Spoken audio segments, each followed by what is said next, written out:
शैक्षणिक व इतर उपयुक्त व्हिडिओज पाहण्यासाठी सबस्क्राईब करा all in one for VI या आपल्या यूट्यूब चॅनलला. तसेच बेल आयकॉनला देखील क्लिक करायला विसरू नका, जेणेकरून नवीन व्हिडिओजचे नोटिफिकेशन्स हे आपल्याला सर्वात प्रथम प्राप्त होतील. व्हिडिओ आवडल्यास व्हिडिओला लाईक व आपल्या मित्रमैत्रिणींसोबत आणि नातेवाईकांसोबत शेअर करायला सुद्धा विसरू नका. नमस्कार श्रोते हो, all in one for VI या आपल्या लाडक्या शैक्षणिक व्हॉट्सअप ग्रुपकरिता मी गणिताच्या सत्रात संजय पाटील मुख्य प्रशासक आपले हार्दिक स्वागत करतो.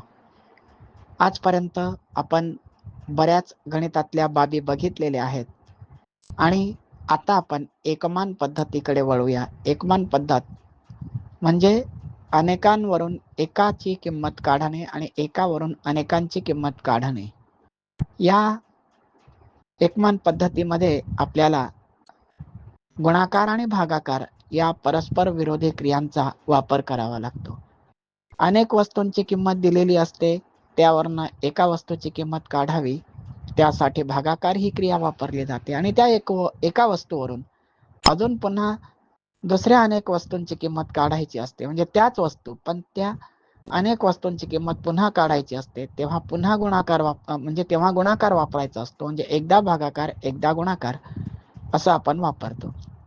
आता उदाहरणार्थ 84 रुपयाला 7 पेन आहेत. 84 रुपयाला 7 पेन आहेत, तर आपल्याला 15 पेन्स घ्यायचे. तर आपण दुकानदाराला किती रुपये देणार किंवा त्याचे किती पैसे झाले? आता सरळ आहे, 84 रुपयाला 7 पेन येत आहेत, मग एका पेनची किंमत किती? आपल्याला जर 30 पर्यंत पाढे पाठ असतील तर सहज लक्षात येतं 12 7 84. म्हणजेच 84 पेन भागिले 12 रुपये बरोबर 84 पेन भागिले 84 रुपये भागिले 7 पेन बरोबर 12 रुपये उत्तर येते. 12 7 84. आपण असाही भागाकार करू शकतो. 84 एककात 4 आहेत, दशकात 8 आहेत. 8ला 7ने भाग गेला, 7 1 7, 8तून 7 गेले, राहिला 1. एकावर एककातले 4 घेतले, 14. 7 2 14, भाग गेला 2चा, उत्तर 12 रुपये आलं. 14 वजा 14 बरोबर 0. म्हणजेच एका पेनाची किंमत 12 रुपये आहे. आपल्याला 15 पेन घ्यायचे, तर 15 पेन्स साठी आपण दुकानदाराला किती पैसे देणार? म्हणून 84 भागिले 7 बरोबर 12, म्हणजे 84 रुपये भागिले 7 पेन बरोबर 12 रुपये आले.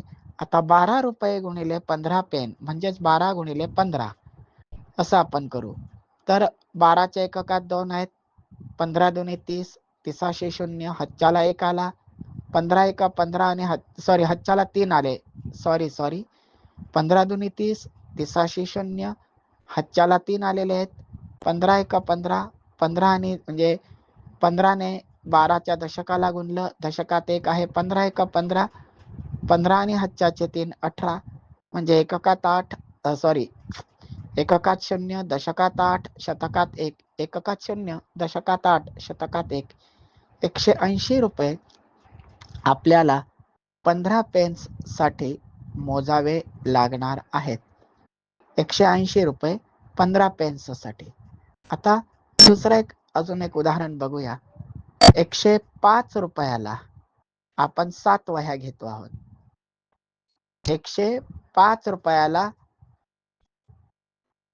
आपण 7 वह्या घेतो आहोत, तर आपल्याला 105 रुपयाला 7 वह्या घेतोय, तर आपल्याला 25 वह्या घ्यायच्या असतील तर त्याला किती किंमत द्यावी लागेल? त्या दुकानदाराला किती पैसे द्यावे लागतील? 25 वह्यांची किंमत, तर 7 वह्यांची किंमत 105 रुपये आहे. म्हणजे 105 रुपये भागिले 7 वह्या.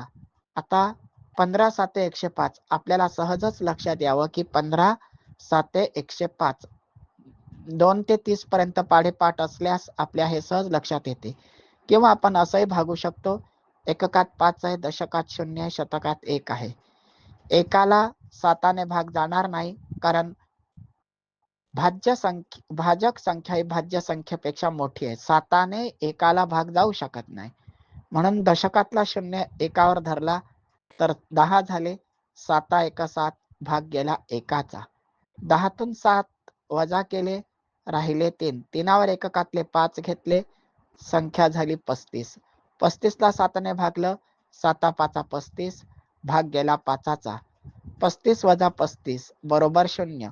म्हणजेच एका वहीची किंमत 15 रुपये आहे. म्हणून आपल्याला 15 रुपये गुणिले 25 वह्या असा गुणाकार करावा लागणार आहे. आता बघू 15 गुणिले 25. आपल्याला सोपं जावं यासाठी आपण 25 गुणिले 15 असं पण करून घेऊ शकतो, पण मांडताना 15 गुणिले 25 असंच मांडावं लागतं आणि ते जरा सोपंही जातं. 15च्या एककात 5 आहेत. 25 5 25 5 125. 125 शी 5 एककात 5 आले, उत्तराच्या हातच्याला 12 आलेले आहेत. दशकातले 2 आणि शतकातला 1. आता 15च्या दशकाला गुणूया. 25 एका 25 आणि 12 जे हातच्याचे आले आहेत. 25 अधिक हातच्याचे 12 37 बरोबर 375 रुपये. म्हणजेच 25 वह्यांना आपल्याला 375 रुपये हे मोजावे लागतील. या 2 उदाहरणांवरून सहजच आपल्या लक्षात येईल की आपण एकमान पद्धत ही कशा प्रकारे सोडवू शकतो. तर या ठिकाणी आपण या एकमान पद्धतीत गुणाकार आणि भागाकार किंवा भागाकार आणि गुणाकार, शक्यतोवर भागाकार आणि गुणाकार या पद्धतींचा वापर करून, या परस्पराविरोधी क्रियांचा वापर करून आपण हे सोडवू शकतो. अनेक वस्तूंवरून एका वस्तूची किंमत, एका वस्तूवरून अनेक वस्तूंची किंमत आपण काढू शकतो. माझं हे व्याख्यान आपल्याला आवडल्यास आपण लाईक, शेअर व सबस्क्राईब करावे.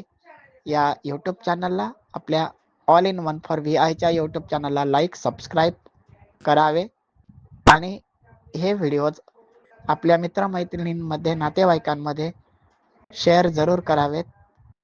याबरोबरच मी इथे थांबतो. पुन्हा पुढील व्याख्यानासाठी आपण याच वारी भेटूया. तोपर्यंत नमस्ते, शुभ दिन, शुभ आयुष्य. धन्यवाद.